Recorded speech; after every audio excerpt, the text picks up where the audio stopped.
Hey, I'm Oginga Carr, and I am not doing an Aha Monday this week. I'm in the middle of doing a phenomenal project that is going to revolutionize structure for small and medium-sized businesses. So I have a very special treat for you here today. Miss Heather Bolejack. She's a fireball, and she's going to talk to you about goals. So see you on the other side. Let's go.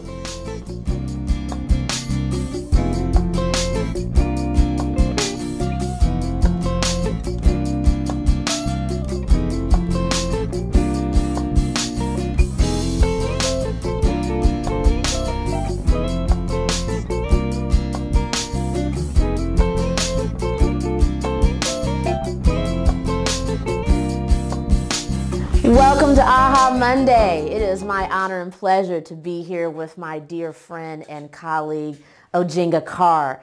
And he's asked me to talk a little bit about goals. So there are 3 things I would like for you to write down before I share with you what they mean.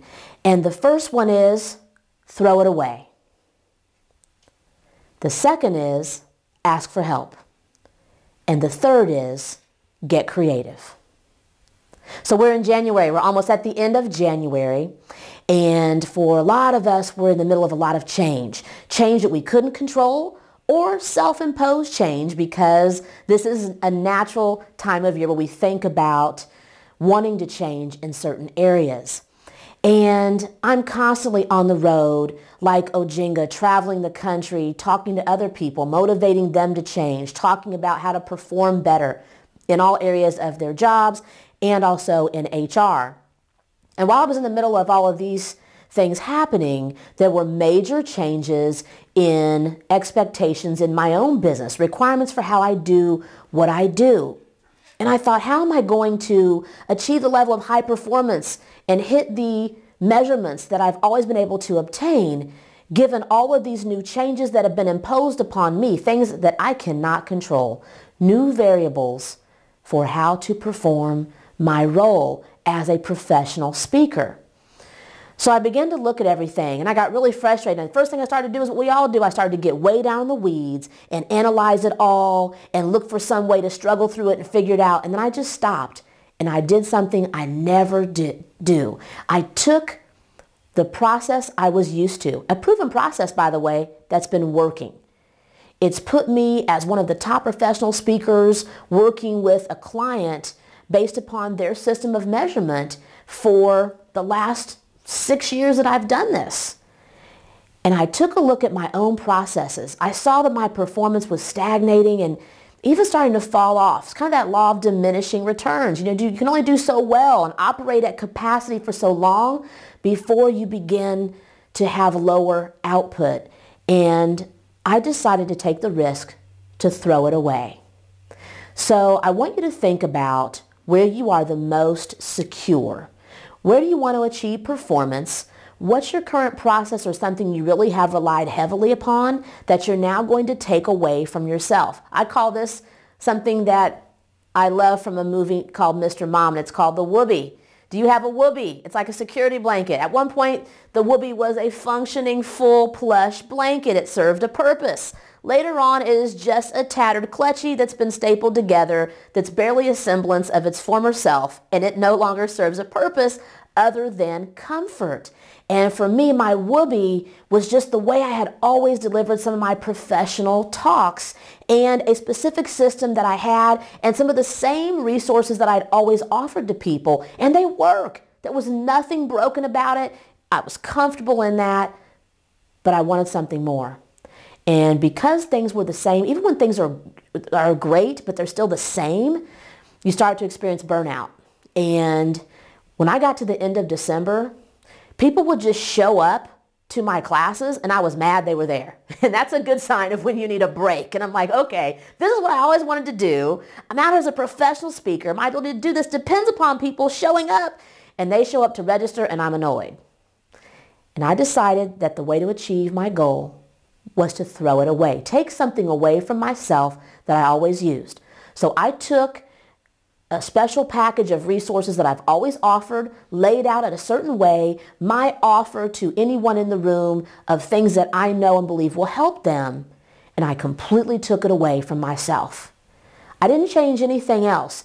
And what that allowed me to do was step more fully into my purpose as a speaker, connect more with people, because I was able to let go of my whoopee, that thing that made me comfortable. And by being a little in my discomfort, my performance shot up.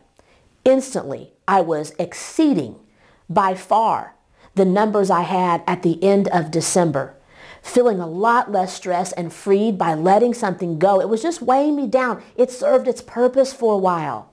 What is it you need to let go? Is it some physical clutter in your house?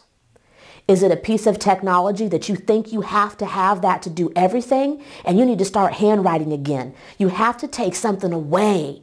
You can't receive with a closed hand. Let something go. Figure out what that means to you, because I know when I say, what is your whoopee? What are you hanging on to? What's no longer serving you? You know what it is.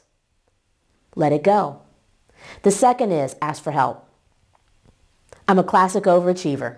And boy, I love a good struggle. I love a good, I figured that out all by myself story, and I'm tired of that. Ask for help. Have the courage to be vulnerable. People who are high performers are not doing it alone. If someone tells you they are, and then they want to be your coach, walk away from them. Any really good coach will point to several other people, whether these are specific resources they've studied from, or another human being with whom they have a connection, who they collaborate with. They've invested in that person and paid them, or they've traded information and reciprocity. If you are getting coaching from someone who doesn't talk about other people, they're not your coach. Because one of the keys to being really great at something is learning how to ask for help. And the moment I picked up my phone and I reached out and said, I need help. You've really figured out technology, and that's not my thing, but I really know how to be a professional speaker in these areas, and I've always wanted to create some of these products. Can we work together?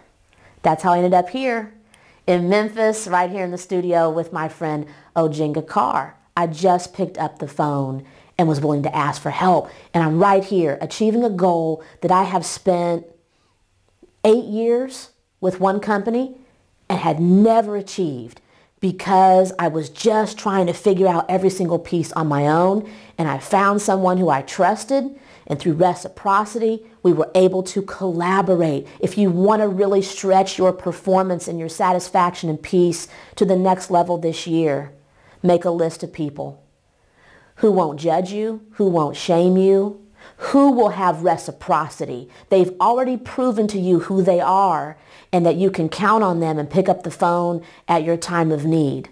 If they've shown you that that's who they are, believe them. Ask for their help and be specific about what you need.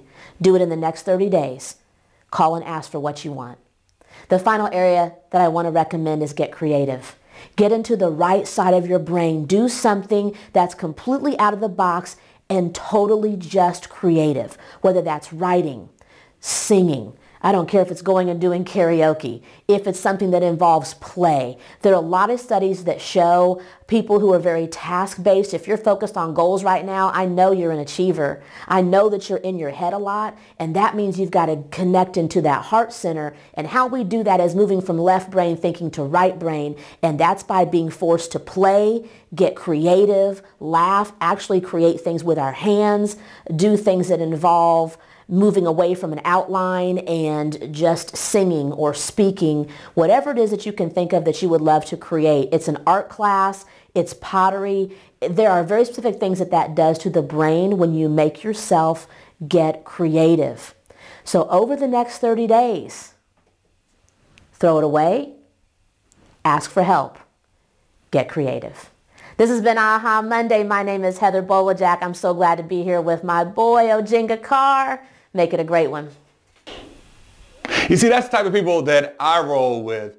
Amazing, amazing people, amazing mentors, and amazing partners like Heather Bolejack. I thank her so much for taking part in Aha Monday. If you want to step up your game of what you're doing in your dreams and the things that you're putting together in your life, hit this website that is here on your screen. It's the Dream Achievers Network for a limited time, we are offering attendance into a fantastic event that is coming up in June and is going to blow your mind just for becoming a part of the Dream Achievers Network. Do it now. If you want to find a place in your life to be able to grow your dreams and go further, this is the place, and now is the time. Have an excellent, excellent week. My name is Oginga Carr, and I dream, I achieve. All right, bye-bye.